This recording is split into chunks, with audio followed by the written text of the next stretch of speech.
Halo Pedikers, awal tahun ini menjadi titik nadir dalam perjalanan karir Ustadz Yusuf Mansur.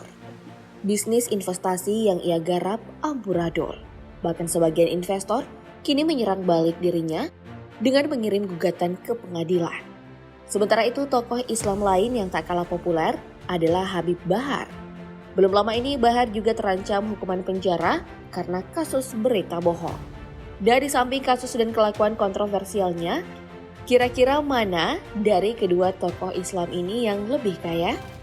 Mari kita bongkar.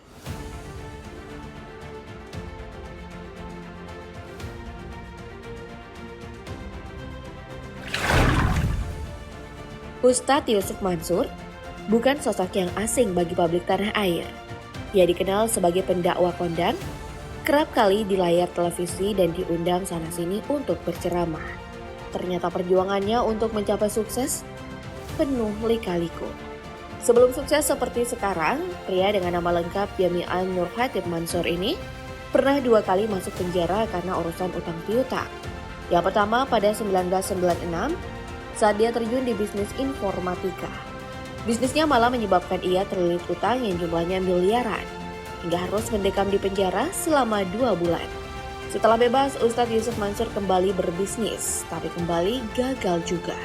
Lagi dan lagi Ustadz kelahiran 19 Desember 1976 ini terlilit hutang lalu masuk bui pada tahun 1998. Setelah 2 kali masuk kurungan besi, akhirnya kehidupan Yusuf Mansur sudah agak mendingan. Setelah bebas ia berjanji untuk menjadi manusia yang lebih baik dan mencari nafkah halal dengan berjualan eks. Kemudian melalui buku berjudul Wisata Hati Mencari Tuhan yang Hilang, yang berisi pengalamannya merasakan dinginnya dinding penjara, nama Ustadz Yusuf Mansur semakin tenar dan diundang dalam berbagai acara bedah buku. Pendiri Sekolah Tinggi Ilmu Komputer Cipta Karya Informatika ini juga tak merasa jera akan dunia bisnis. Dia bahkan kembali berkecimpung di dalamnya. Antara lain menjalankan bisnis perhimpunan dana investasi yang bernama Kondotel Moyafidi, namun kembali terkendala masalah perizinan, bahkan sempat dituduh penipuan investasi. Masalah yang sama juga terjadi saat Ustadz Yusuf Mansur menjalani bisnis network bernama Veritas Sentosa International alias Paytrade. Hingga akhirnya usaha Ustadz Yusuf Mansur mulai berbuah baik pada tahun 2017. Memperoleh izin dan resmi beroperasi dengan memperkenalkan diri di Bursa Efek Indonesia. Sejak saat itulah dirinya semakin aktif di dunia pasar modal dengan perusahaan-perusahaan besar Indonesia seperti BRI, PT Garuda Indonesia Tbk, PT Kimia Farma Tbk, dan PT Wijaya Karya Tbk. Beda cerita dengan pesaingnya yang juga sama-sama kontroversial yaitu Habib Bahar bin Smith. Bahar justru lebih dikenal sebagai penyerama yang sangat kritis terhadap kebijakan-kebijakan pemerintah. Memiliki nama lengkap Said Bahar bin Ali bin Smith dan lahir 23 Juli 1985. Habib Bahar memulai karirnya dari organisasi Islam. Tahun 2007, pria yang kerap disapa Habib Bule ini mendirikan Majelis Pembela Rasulullah. Kantor pusat majelis ini berada di Pondok Aren, Tangerang Selatan, Banten. Bersama Majelis Pembela Rasulullah, Bahar kerap beraksi menutup paksa beberapa tempat hiburan. Selain itu, suami dari Fadlun Faisal Balgoits ini mendirikan pondok pesantren Tajul Alawin di Kemang, Bogor. Pesantren ini menggunakan sistem salaf, yaitu pesantren tipe klasik yang banyak mengkaji kitab kuning. Meski masih muda, Bahar dikenal memiliki kedekatan dengan pimpinan Front Pembela Islam Habib Rizik Syihab. Ia juga menjadi salah satu tokoh penggerak aksi bela Islam yang menuntut agar Basuki Cahayapurnama alias Ahok dihukum. Sama seperti Ustadz Yusuf Mansur, kegiatan Habib Bahar memang bukan hanya berceramah, tapi dia juga merupakan seorang pebisnis. Salah satu bisnis digeluti oleh pendakwa asal Sulawesi Utara ini adalah bisnis air. Bukan sembarang air, Bedikers, karena air ini diklaim memiliki kandungan oksi yang tinggi dan telah didoakan langsung oleh sang Habib. Selain bisnis air, Habib Bule juga punya bisnis lain yaitu toko sembako di daerah Bogor. Namun tak diketahui berapa jumlah toko yang ia miliki. Lalu muncul pertanyaan, dari bisnis yang tergolong kecil ini kok bisa Habib Bahar bisa hidup dengan balutan kemewahan?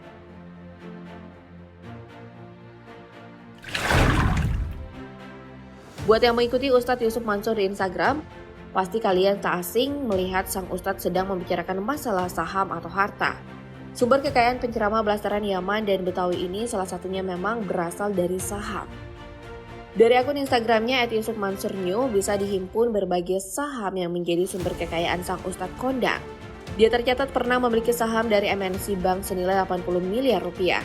Di samping itu, kepemilikan sahamnya juga tercatat melalui Bank Syariah Indonesia dan klub sepak bola Finlandia Legia Gidans pada tahun 2018. Paling terbaru pada pertengahan 2021 kemarin, Yusuf Mansur baru saja membeli saham dari PT Perusahaan Logistik PT Zebra Nusantara. Selain melakukan aksi beli banyak saham, Ustadz Mansur juga melakukan kerajaan bisnis kuliner dengan mendirikan warung steak dan shake, warung penyet, bebek goreng Haji Slamet, dan steak obong dengan total 2.000 pegawai. Selanjutnya adalah pembahasan yang paling ditunggu-tunggu, yakni soal kendaraan mewah yang ditumpangi oleh kedua tokoh Islam populer ini. Habib Bahar memiliki beragam jenis mobil mewah yang harganya sangat menggiurkan. Yang pertama adalah Mitsubishi Pajero Sport yang digunakan saat pemeriksaan ke Barreskrim Polri atau kasus ujaran kebencian yang menyeret nama Presiden Jokowi. Pajero berwarna hitam ini adalah model baru dengan plat nomor B111 Ali. Harga dari mobil ini adalah 500 juta rupiah. Mobil yang selanjutnya adalah Mercy Classic berwarna putih tipe Mercedes-Benz 300 SL. Kendaraan pabrikan asal Jerman ini tampak begitu antik ditambah kehadiran kabriolet atau atap terbuka. Mobil mewah yang biasanya dipakai oleh kalangan elit ini memiliki harga sebesar 262 juta rupiah. Di samping Mercy terdapat Mazda MX-5 atau yang kerap dikenal dengan nama Miata. Mobil jenis coupe ini telah dimodifikasi dengan menambahkan sejumlah aksesoris milik Maserati. Mobil keluaran tahun 2000-an ini memiliki harga bekas di kisaran 200 jutaan. Yang terakhir, Bahar juga punya mobil mewah Toyota Land Cruiser Cygnus tahun 1999. Meskipun bukan tergolong keluaran baru, mobil berwarna hitam ini merupakan salah satu mobil yang cukup elegan di mata masyarakat. Karena sering dipakai kalangan oleh para pejabat tinggi di instansi pemerintahan. Harga mobil Toyota Land Cruiser Cygnus Second saat ini berkisar antara 200 hingga 400 juta rupiah. Sementara itu, Ustadz Yusuf Mansur lebih memilih mobil high class jenis BMW seri 7. Mobil sedan berwarna hitam ini sering terlihat dalam postingan sang Ustadz di Instagram. Harganya nggak main-main baby girls, per unitnya dibanderol sekitar 1,8 miliar rupiah. Mobil mewah selanjutnya adalah Toyota Alphard berwarna putih. Harga mobil MPV premium ini dimulai dari angka 1,1 miliar rupiah. Punya banyak bisnis dan kendaraan mewah membuat Ustadz Yusuf Mansur harus patuh sebagai wajib pajak. Dia sampai membayar pajak sebesar 100 hingga 200 juta per hari. Dari usaha kulinernya saja, Ustadz yang lahir di Jakarta ini dapat mengumpulkan nilai transaksi yang mencapai 500 miliar rupiah per tahun.